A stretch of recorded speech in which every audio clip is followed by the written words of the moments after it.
make that adaptation, especially since we see Leviathan here with a very high damage composition of their own, the Fiora, the Riven, rest of the team coming in here with some good crowd control as well that Corki does quite well in a lot of these games. Oh yeah, definitely. Corki with his package as well, being able to deal with anything in a team fight, having that advantage during early game objectives. Like, Corki is just such a solid pick for Leviathan right now. And it has been the Corki, the team with the Corki that's been winning most of the games, whereas the Lucian has not been. Unfortunately, yeah. Unfortunately, Lucian has not done as well. And again, like Lucian mid lane paired with the Yuumi and paired with that composition that Nova drafted. I'm curious to see how they play it out. I'm curious to see how the Lucian is going to be building, because I still think he is going to go for that hole breaker, because you kind of need it, because when you're split pushing, you're not going to be able to deal with anyone in a 1v1. Like, Lucian generally struggles into that. Well, game one coming into this one, we need to see if Leviathan have a game plan to shut down the Lucian, shut down Nova. They've already gone into picks and bans saying Long is our biggest issue. We need to deal with that. They've taken 5 bans to remove away Long's champion pool. Oh, I would have actually loved to see Lumesh skill his third ability there and just instantly flash on 9, but I can't even talk. There is a fight. Leviathan with amazing preparation against Nova will know the game plan starting this one off. Go into the jungle and take the flash away from Long. Amazing start. Andy is invading the jungle during the perfect moment. Oh, this is the aggression Leviathan needs. And I mean, look at this. They're in the middle of the jungle of Nova right now. And I feel Nova cannot do much about it. Yeah, Nova can watch the rip buff. Is going to start whittling away, but Lumesh nearby draws attention away from Nian. You see Long once again being pulled away. The Ignite comes through. Androck and the rest of Leviathan take away the rip. I have to be able to deal with it. Yeah, absolutely, right? And especially as we keep moving into the competition, that's the way things are going to be. Long tries to find his revenge on the bottom side. Remember, Billy, when you used your flash to get a kill at the top, try to get a kill at the top side. This time, no flash. First blood over the Nova. There you go, and he does do it. Nova sitting on a lead of 1,000 gold, even though Leviathan pulled off that very, very nice invade. Long was able to get a gank, and now it's actually Long that's ahead in gold. Well, Long gets his revenge. He gets the last laugh in the end, right? You saw Billy go over, use his flash in the top side, trying to go into the jungle, trying to get a pull onto the Camille. Well, Long finally gets it on his end. Oh, Yize. Not falling for the bait from Androck right there. But yeah, Long is invading. Oh, sorry, Long is taking the jungle right soon. And he comes in with a beautiful stun, locking down Yize. Yize's going to have to get back on the turret. Now we see Hextech ultimating come across. Long here to clean up the kill. Trying to find the first on the tactical sweep. With 1 kill up to the top side, Long picks that one up. And it's Long again. Yize surviving with 1 HP, but unfortunately Andy is not surviving with 1 HP. Long is just always at the right spot, always doing the right thing. And he's already participated in both kills in his team. This jungler is just unbelievable, Grandin. I mean, honestly, a good job well done by Leviathan to actually find the kill in the first place onto Yize, right? But then not being able to get sacrificed. They're trading objectives, which is okay, you know. They are still up against that Corki. Why would they fight if they don't have to? They get the Cloud Dragon, which is an amazing dragon, especially for Long, by the way, because it allows him to rotate faster. It gives him movement speed.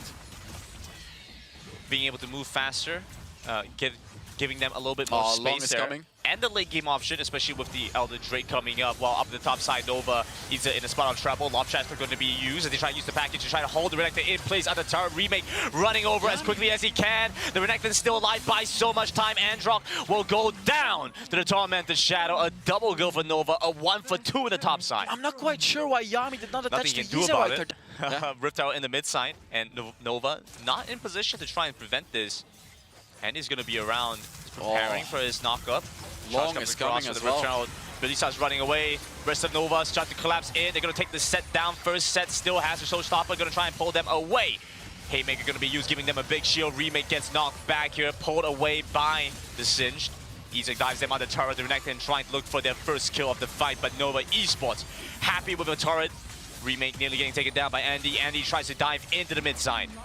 Leviathan just doesn't have enough damage. Oh my god! Huge engage by Long, gets the flash in with the hookshot, takes down So it's gonna be delayed Lumesh. damage. Long, whenever Long gets damage, he's gonna be healing right back up.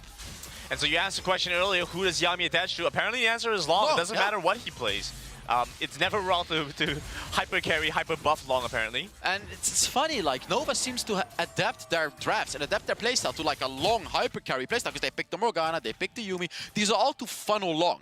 We've seen this happen with Team Queso as well. In their respective region, it worked incredibly well for them. There is a weakness to it, however, because, you know, you have that one player. If Long dies, then what is Nova gonna do? But the thing is, he's not gonna die, right? He's just never gonna die. Right. Nova Esports are gonna keep him alive at whatever cost. Dragon started out for a second there, but Leviathan very quickly in position again, trying to wrestle control away from the Dragon Pit. Nova still has their mid lane turret as well. It's sitting on a very low amount of HP, but Nova is gonna take this fight too, right? Like, they don't care. They don't care that they have a whole breaker on Lucian. They're still gonna take this fight because they should be able to win this very easily. Sitting in a comfortable 8,000 gold, this is just a free Dragon. Yeah, Leviathan just really don't have any way to get into the pit right now. They don't have any instantaneous engage, not without the package. Like, that's the average And Nova is of Leviathan, and that's not a lot of gold for them. Oh, we see Nova going for a push as well. This is interesting. They might be able to find a catch here on the Androck. Androck does manage to use the repulse, but still goes down. It's a difficult spot for the Fiora to play from. Nova Esports using their Rift Town and playing phenomenally well. Lumesh, your team is losing the base. You cannot be split pushing on that Singed. You have to go back. He's got to get back, but he's not making his recall in time. The Rift Tower will find a second charge. A second turret over to Nova, their 5th one of the game. Oh, this is a tragedy for Leviathan right there. They're just getting absolutely rolled over by Nova. Man, this is crazy. This is the number 3 team for China. This is the number... I'm sorry, Grandin. I have to go on someone after EU lost so hard. And Andy's trying to look for something, but it's just not working. Lost Chapter comes across in the mid lane. A fight breaks out, but Nova Esports are the ones to go in, the aggressors, to start this one off. Long flashes forward, looking for the catch onto Andy. The face breaker will prevent that from happening. Long is just sitting on full HP. He's not even taking any damage. It's just crazy. Like, there is honestly absolutely no way Leviathan wins this game. Unless this game goes to like a 30-minute game, where Lumesh gets a full build Singed, where Kite gets a full build Corki. And even then, like, how do you deal with Long on that Camille? You know, when Camille's kills harder in the late game than a lot of different champions. Oh, T1 managed to do something. T1 managed to do something, but T1 was not against Nova. This is a whole different beast of a team. All right, let's see how this one plays out. He's looking for the solo kill onto Kite. Kite will go into stasis, but the Ignite not able to finish off the kill. The Renekton still in the mid lane has his flash going for him. Nian starts to rock in, looking for the culling, looking for the kills, and a double happens in the mid side. Meanwhile, on by the side as well, and he falls. Nova Esports points to take game number 1. I mean, look at this, Grandin. It's just nothing from Leviathan right now. Leviathan is just getting absolutely rolled over. This is their debut to the stage, but they just got absolutely destroyed by Nova Esports. A strong demonstration here from Nova as they take game number 1 in the series between Nova and Leviathan. Oh yeah, and the question is, can Leviathan make the comeback? I mean, again, this looked like a whole different